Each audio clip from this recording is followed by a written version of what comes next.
Muhammad Naufal Zidan adalah seorang mahasiswa jurusan sastra Rusia, Fakultas Ilmu Budaya Universitas Indonesia angkatan tahun 2022. Zidan biasa disapa adalah sulung dari dua bersaudara, putra pasangan Sohibi Arif dan Elvira Rustina. Sebelum masuk ke jurusan sastra Rusia, Zidan memang sudah menunjukkan ketertarikan pada bahasa Vladimir Putin tersebut. Hal ini tampak dari unggahan media sosial sang ibu yang menunjukkan Zidan fasih berbahasa Rusia yang dipelajarinya secara autodidak. Zidan memang sosok yang cerdas.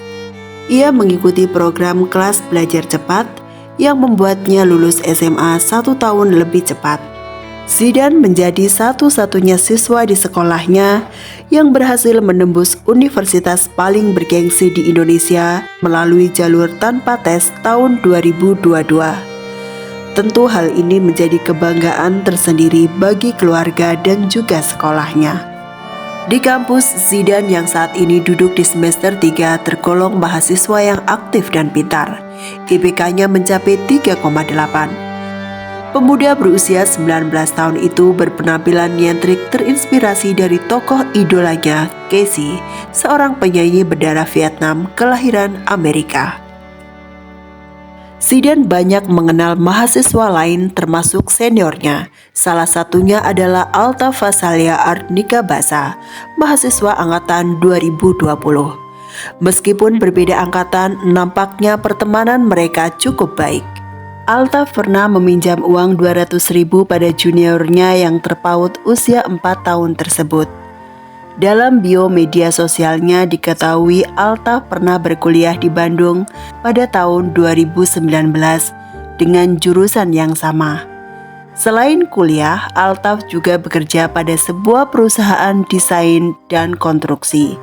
Posisinya saat ini sebagai product manager yang telah ia tempati sejak tahun 2021. Selain bekerja, Altaf juga mencoba peruntungan lain dengan bermain kripto. Alih-alih mendapat cuan, pria berusia 23 tahun tersebut justru harus menanggung kerugian 80 juta dan terjerat pinjaman online sebesar 15 juta.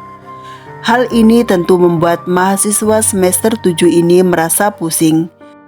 Bayang-bayang akan teror pinjol menghantuinya meski sebenarnya belum masuk tahap gagal bayar. Tak mau merepotkan orang tua dalam masalah keuangannya, Altaf ingin menyelesaikan masalahnya sendiri. Namun sayang, solusi yang diambilnya kemudian sangat fatal.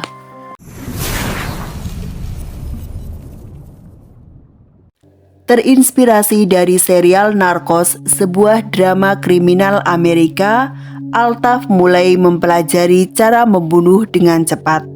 Entah apa yang direncanakan pria berkacamata tersebut. Rabu 2 Agustus 2023 sekitar pukul 16.29, Altaf yang mengantar Zidan ternyata memiliki niat tak baik. Diam-diam ia menyembunyikan pisau lipat di jok sepeda motornya. Sebelum masuk ke kos Zidan, ia memindahkan pisau tersebut ke dalam saku celananya. Zidan yang tak menyadari niat buruk seniornya memberi kesempatan Altaf singgah ke kamarnya. Beberapa saat di kamar Zidan, Altaf pamitan untuk pulang. Saat membukakan pintu untuk Altaf inilah Zidan tiba-tiba ditendang kepalanya. Zidan yang kaget mencoba melawan dengan menggigit tangan Altaf. Altaf mendorong tangannya ke dalam mulut sehingga cincinnya tertinggal di tenggorokan. Altaf kemudian menusuk dada korban sebanyak 10 kali yang menyebabkan ambruk. Menurut Altaf, sebenarnya ia memberi kesempatan Zidan untuk melawan agar dia bisa ikut mati bersama sehingga semua masalahnya selesai. Usai melakukan aksinya, Altaf keluar untuk mencari kantong besar dan kapur barus untuk menyamarkan bau. Menggunakan kantong plastik, Altaf membungkus jasad Zidan dan menyembunyikan di bawah tempat tidur. Altaf juga berusaha membersihkan kamar Zidane sebelum mengunci dan meninggalkan kamar. Ia membawa laptop merek MacBook, dompet, dan iPhone milik Zidane. Malam hari, adik Zidane yang tinggal di Probolinggo, Jawa Timur mulai gelisah saat kakaknya yang baru pulang kampung tidak bisa dihubungi. Keluarga sempat meminta pemilik kos untuk mengecek ke kamar Zidane, namun tampaknya sepi dan tak ada orang di dalam. Kamis, keluarga masih berusaha untuk terus menghubungi nomor Zidane, tapi tetap tak aktif.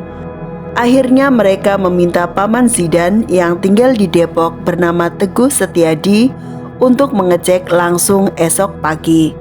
Jumat sekitar pukul 9 pagi, Teguh datang ke kamar 102 milik Zidane, namun terkunci. Kemudian ia menghubungi penjaga kos untuk membuka pintu. Ditemani penjaga kos, sang paman masuk dan mendapati kamar Zidane cukup berantakan. Banyak kanper berserakan dan kipas angin dalam kondisi menyala. Saat memeriksa ke kolong tempat tidur, mereka menemukan bungkusan kresek sampah besar.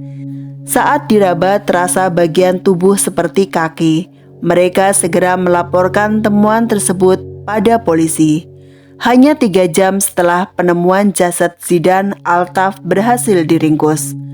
Altaf mengaku aksinya spontan baru tercetus saat ia menjemput juniornya itu ke kampus, dan adapun pisau lipat yang ia simpan di jok sepeda motor adalah upayanya untuk melindungi diri dari begal karena di lingkungannya banyak begal. Entah ini hanya alibi Altaf untuk bisa lolos dari jeratan pasal 340 tentang pembunuhan berencana, ataukah memang dia tak sengaja, entahlah. Setelah diotopsi, jenazah Zidane dimakamkan pada Sabtu 5 Agustus 2023 di Kelurahan Joyoyudan, Lumajang. Keluarga mengharap Altaf bisa dihukum seberat-beratnya.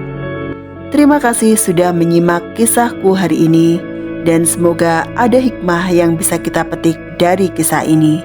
Sampai jumpa di kisah selanjutnya.